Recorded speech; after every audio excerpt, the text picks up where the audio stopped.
Oke kawan, assalamualaikum warahmatullahi wabarakatuh. Baik, berjumpa kembali dengan saya Elza Naufal. Oke, pada kesempatan kali ini saya kedatangan paket dari Bapak Rohim dari mana ini? Ngeramben, Ngawi. Oke, jadi dari Ngeramben ya, pengirimnya Bapak Rohim. Baik, langsung aja kita bongkar kira-kira apa ini sepaketnya.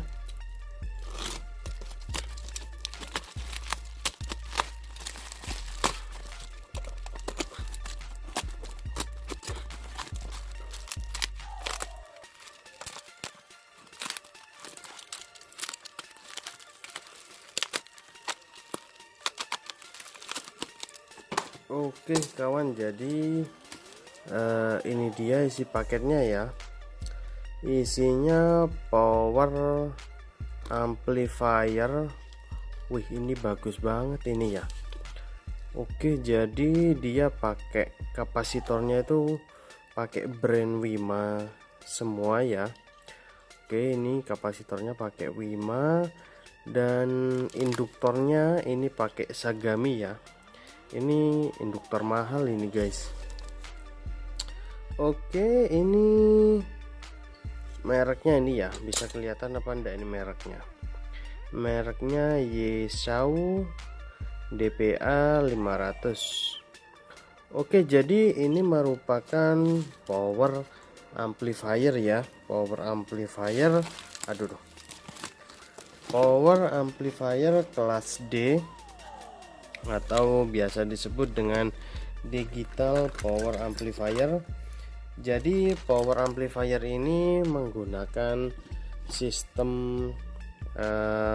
switching MOSFET, menggunakan PWM juga. Jadi tidak seperti power kelas AB yang hanya menggunakan sistem penguatan saja ya.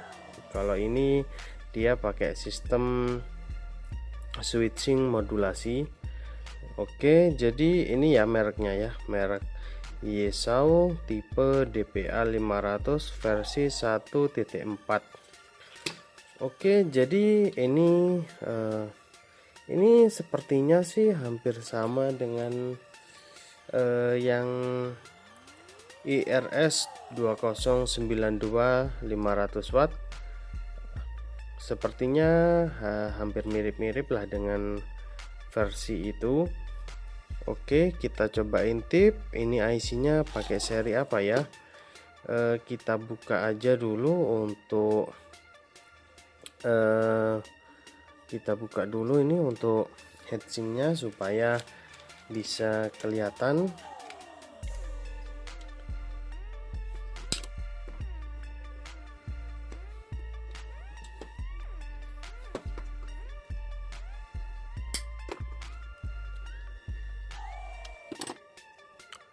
Oke, jadi ini untuk IC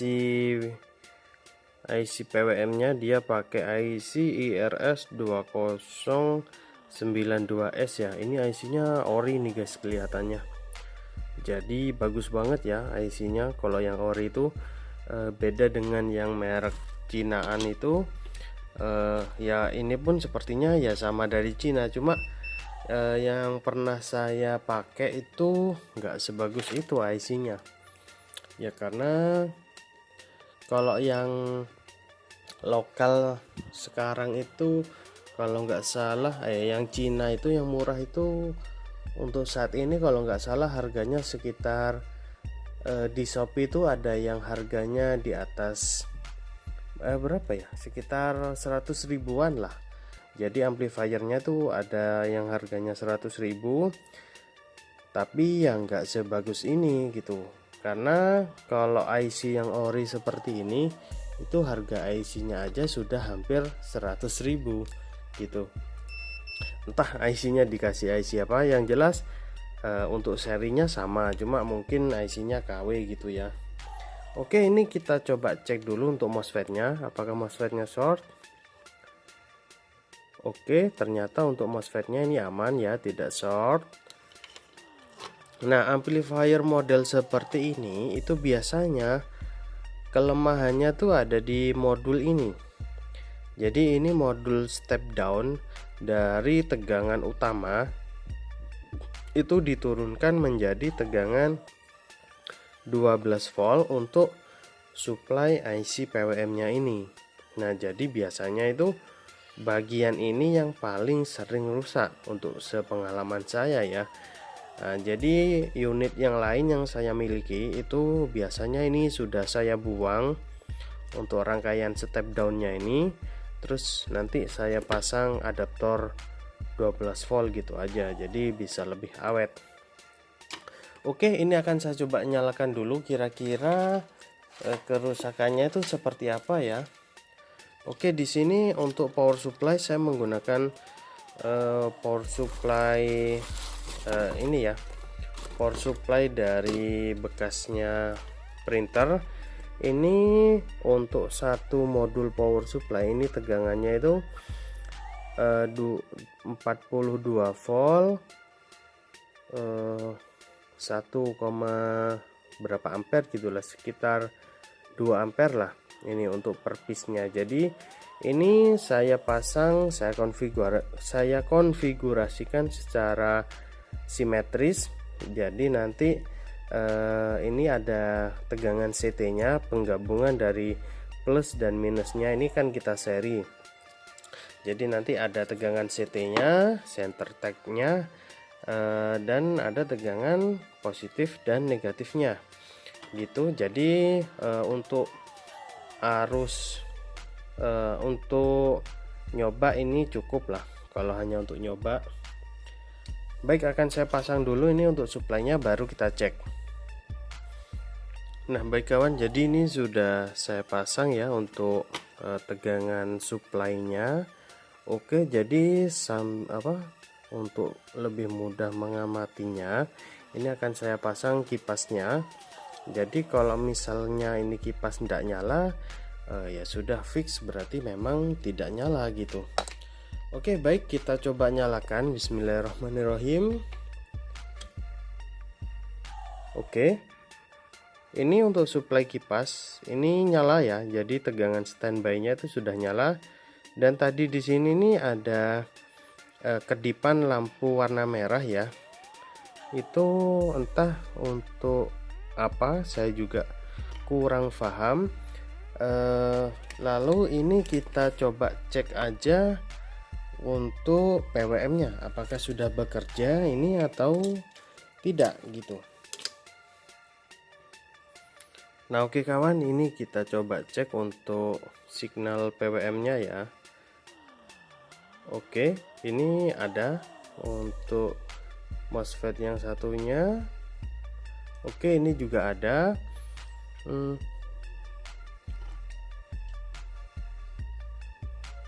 Oke, tidak ada panas berlebih juga. Baik, kita coba cek untuk outputnya ya. Oke, kita coba cek. Nah, ini outputnya juga sudah ada ya, dan outputnya itu sinus ya. Sepertinya powernya ini nyala gitu loh. Kok bisa ya? Nah, maksud saya kok bisa dikirim ke sini gitu, padahal ini powernya nyala kelihatannya. Baik, akan saya carikan speaker dulu untuk tes. Nah baik kawan, jadi ini setelah saya kasih speaker ya, ini saya pakai speaker bekas TV. Oke, kita coba tes. Lah, ini nyala kok. Oke, aman, tidak ada panas sama sekali. Ini sagaminya agak hangat ya, ini wajar lah. Oke, jadi ini untuk amplifiernya itu nyala ya, tidak ada masalah. Baik, jadi akan saya rakit aja dulu, lalu akan saya coba tes yang satunya ini. Oke. Nah oke kawan, jadi ini untuk power yang kedua ya. Oke, ini kita coba nyalakan. Bismillahirrahmanirrahim. Oke, kita coba. Nah, yang ini yang rusak kelihatannya. Dan ini ada lampu warna hijau nyala ya. Entah warna hijau ini tandanya apa ya. Harusnya kalau hijau tuh ready, kalau merah itu ada trouble gitu. Harusnya seperti itu. Baik, kita coba lakukan pengetesan ya.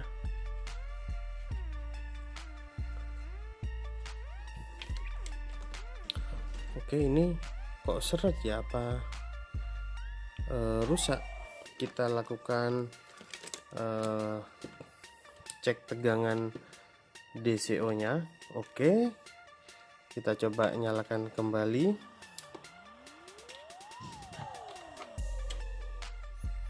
Oke, kita cek untuk DCO.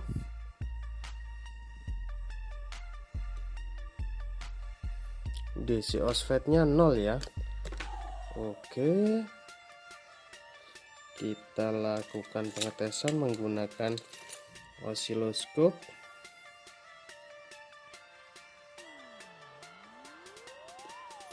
Oke, ini memang tidak ada ya.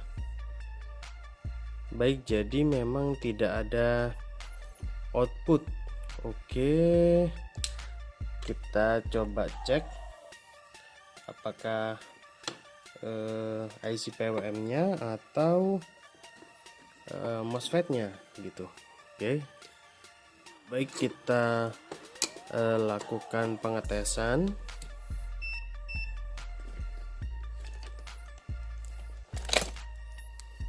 Kita cek untuk MOSFET nya. Oke, ini kok short ini. Oh, ternyata bukan short ya. Kalau dibalik itu tidak terhubung. Oke, itu sisa pembuangan dari kapasitor ya. Oke, setelah itu kita terawang dulu, mungkin kelihatan rusak IC-nya ya. Lalu kita coba cek. Nah, di sini ini ada 2 buah kapasitor ya. Ini kapasitor tantalum. Jadi ini transistor ini fungsinya untuk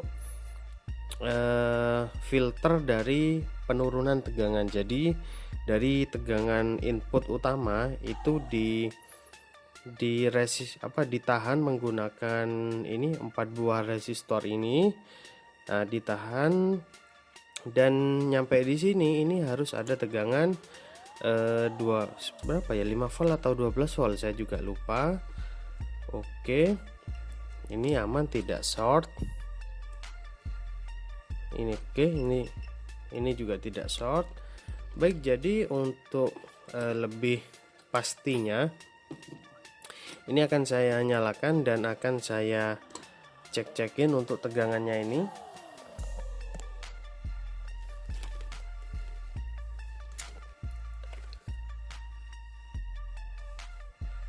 Oke, mudah-mudahan bisa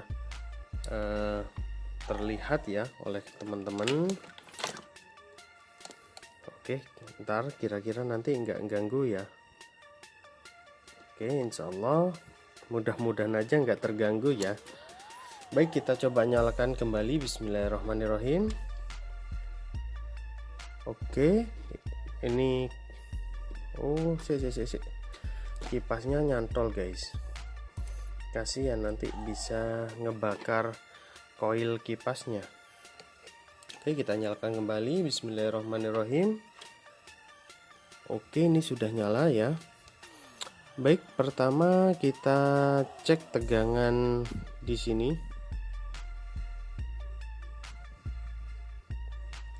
Nah, ini ada tegangan 3 volt ya. 3,9. Dan yang satunya yang satunya 4 volt. Nah, ini ada tegangan yang pincang. Nah, ini bisa disebabkan karena IC-nya rusak atau bisa juga karena dioda Zener-nya, atau bisa juga dikarenakan oleh resistornya gitu. Jadi ini banyak sebab ya.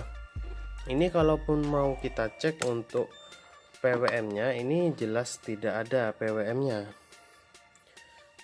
Oke, kita amati aja untuk PWM-nya. Oke, ini kita set di 5 volt. Lalu time per diff-nya berapa ya? Oke, 1 milisecond. Kita coba tes. Nah, itu tidak ada ya. Bisa dipastikan tidak ada gelombang, tidak ada cycle di sini. Oke, jadi ini akan saya teliti dulu, akan saya amati lebih detail lagi apakah memang dari kapasitor atau Zener atau dari IC-nya. Oke, nanti kita lanjut kembali setelah ketemu penyebabnya.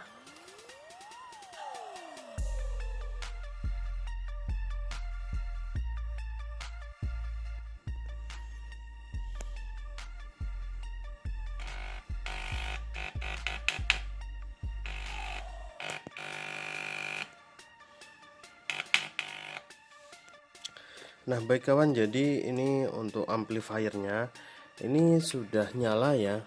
Jadi sebelumnya tadi itu sempat saya ganti untuk IC drivernya ya, karena saya curiga di IC driver, dan ternyata permasalahannya itu ada di ini guys. Ini kapasitor ini kapasitor ini fungsinya untuk shutdownnya, jadi delay sebelum shutdown dan delay setelah dia shutdown atau protect. Ternyata kapasitornya itu lepas separuh ya, jadi ngefong gitu. Akibatnya power supply, akibatnya power amplifiernya ini nggak mau start gitu. Oke, jadi ini sudah nyala ya ini. Oke, kita coba cek untuk PWM-nya. Nah, itu sudah nyala ya, gelombangnya pun sudah bagus. Yang satunya oke, itu juga sudah bagus. Nah, itu ini probe-nya ya kurang pas nempelnya, jadi kadang nggak bagus itu. Nah, ini kalau groundnya nggak kepasang, nah itu bagus ya. Oke, kita coba cek untuk di outputnya. Nah, itu ini outputnya ini sinus sudah ya sebetulnya. Kalau kita perbesar lagi itu, kalau misalnya ini jelek, jadi itu outputnya tuh masih gini guys. Ini kan jalur speaker output ya, jadi outputnya itu dia ini bersifat berbentuk gelombang persegi seperti ini guys. Jadi sistem kelas D itu seperti ini. Jadi hasil switch dari MOSFET low slide dan high slide itu hasilnya seperti ini ya.